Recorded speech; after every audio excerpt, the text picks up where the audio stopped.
Welcome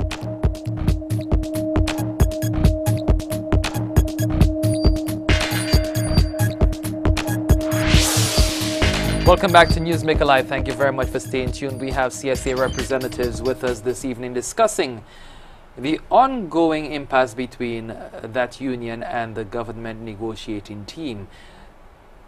To date, they have not agreed on wages for their members because the CSA would not accept the 4% that government has offered, whereas all the other unions, public sector unions, have accepted that 4%. So that impasse still continues today. Later on in the program, we'll be taking your calls so you could pose your questions to the representatives from the CSA. But I want to look at the march on your return to work. Why you marched on Monday and returned to work on Tuesday? Why was that? Okay. We were already told that the GNT was not going to continue negotiating or start negotiating with CSA until the members go back to work, right?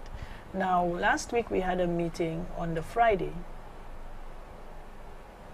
Last week we had a meeting on the Friday with the GNT. Of course, it was not to continue negotiations, but to reiterate the fact that they have asked for workers to return to work so that they can continue negotiations with CSA.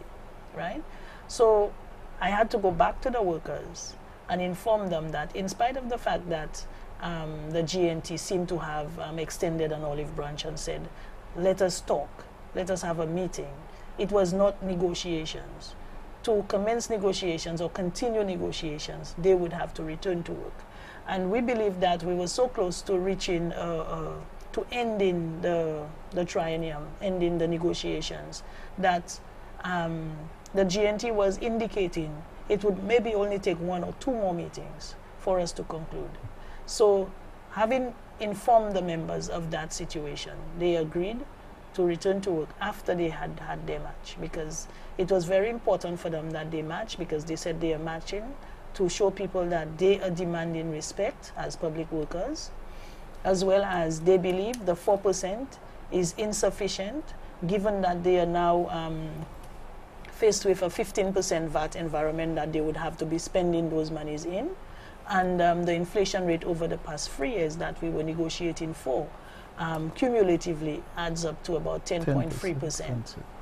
So the members matched for those reasons, and after the match they decided, okay, we need we need our team to conclude negotiations, therefore we are going to go back to work and wait for negotiations to continue, and we will get a report from our executive as negotiations continue. So they agreed to have a meeting on Friday of this week, because we were hoping that negotiations would continue and most likely be completed during this week. And we informed the members that we believe we should be concluded by the end of this, before Friday. So we would have a report going into the Friday's meeting. Unfortunately, that has not happened, because the chair of the GNT had to be away from St. Lucia. I believe he was due back in today, but he has not returned. I think he's due to get back in on Friday morning. As a result, we are going to have to postpone that meeting that was planned for Friday morning.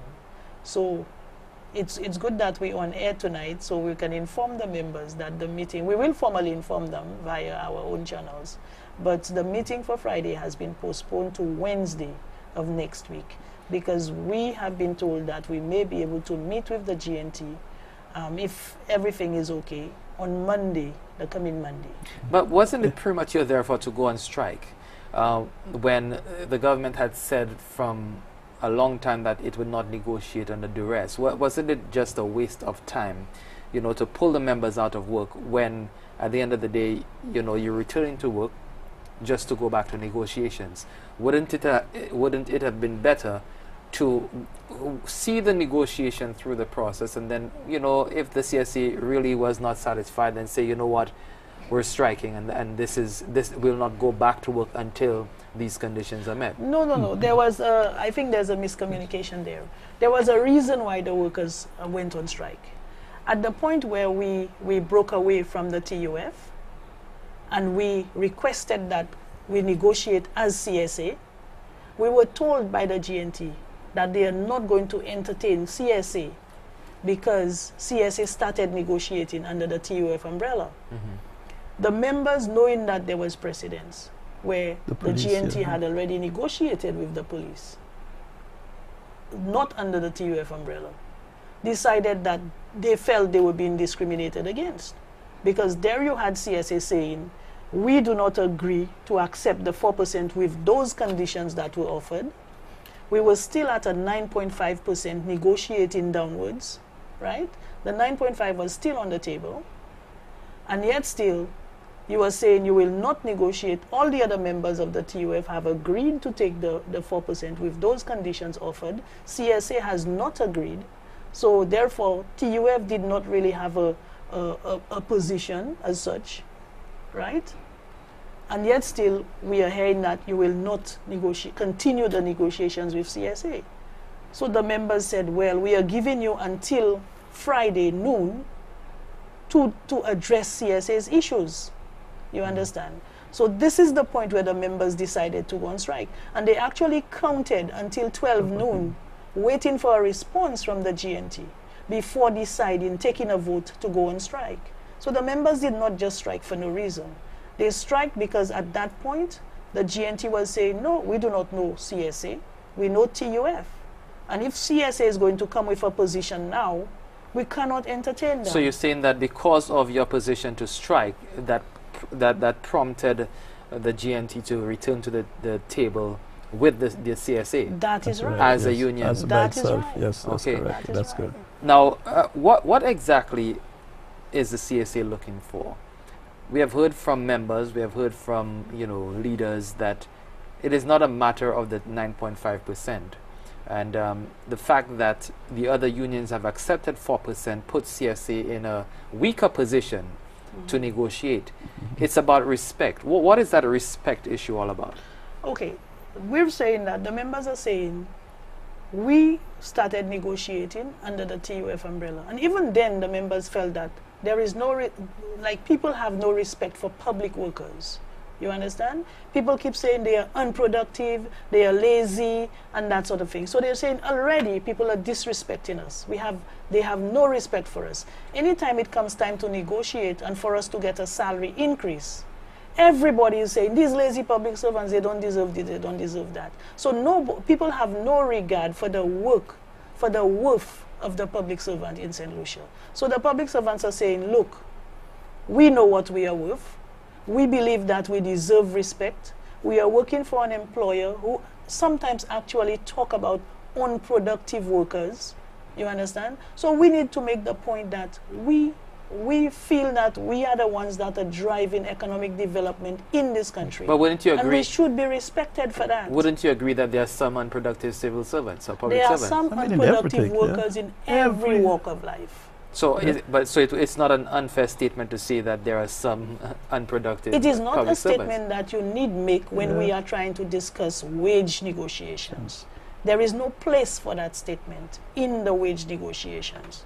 If you want to make that statement when you're looking at an inquiry or a commission, a workforce task force commission or something like that, or a productivity commission, fine. But when we are negotiating wages, why then? What is the significance of that when you are negotiating wages? So we're saying that we do not think that should be even an issue. You understand? So negotiations are what they are. They are supposed to take place. You have the conventions that guide your negotiations that saying you are required to negotiate. It is a right. And when it is time to engage in those negotiations, the employer should engage in those negotiations in a fair manner. Let me bring Wilfred in as Yeah. well. Just made Yeah, that point, and I want to sure. ask you a question as well. Go ahead. Yeah, just, I mean, when you look at one of the benefits that we're looking for our members, and we have made it, we have presented it to the GNT, is duty-free concessions for vehicles for our members. Now, a lot of people have problems traveling with that for officers. traveling officers. But when you really look at, you have a public servant, as part of his work, he has to be able to use a vehicle. I mean, if you look at some of our extension officers that work all in different areas, he has to purchase a vehicle, and that's to do the government's work. It's true that he uses the vehicle for his own personal business, but this is to do government's work, as an input to government's work. He has to purchase a vehicle, have a mortgage, maintain that vehicle to do government's work. Why can't the government provide a duty-free concession for him to enable him to do the work of the government itself? So that's what we are saying. If that's one of the benefits that we have put on the table for public servants. And we're not talking about BMWs. We're talking about cars that are vehicles that are conducive to do the work that is required by the government. In normal things, in terms of business development, is the inputs is being done by given to in terms of getting the work done, is given by the employer. You have the reverse happening where the employee is providing an input, his vehicle, he's taking a mortgage to do the work of the employer. But the argument is always, you know, why a public servant and not somebody else? Why not another taxpayer? Why not a private citizen, when the private sector is a more productive sector of the economy? Because government is a service industry, pretty much, you know, providing a service to the population. However, the private sector is the one spurring economic growth, spurring economic development. That is correct. And we're not saying that the private sector should not get, and in fact, the private sector has benefited significantly from government resources, a lot of concessions from government resources. And the enabling environment is created is for the private sector, but the support of the private sector is the public sector. And if you look at, and I have to go back to agriculture, if you look at the agricultural sector, you must have a vehicle because of the terrain and the distance. You must have a vehicle to be able to adequately, right, provide services for farmers. And you cannot expect a public servant to be the one to have buy the vehicle, maintain the vehicle for the benefit of the employer. And we're saying, okay, let us look at a partnership where you provide just the duty-free concession, so that will enable that person to have a vehicle that is conducive so that he can do his work more effectively and efficiently. It's just a partnership approach. And that's one of the benefits that we have put on the table to the GNT, and we're hoping that the GNT could look at this favorably. Well, we want to look at the other benefits that you have put forward as well, but we'll take a break on Newsmaker Live. When we come back, we'll continue our discussion. We'll talk about that 10.3% inflation rate over the last 3 years and how VAT factors into the last triennium when VAT started in October of last year. Stay with us. Good question.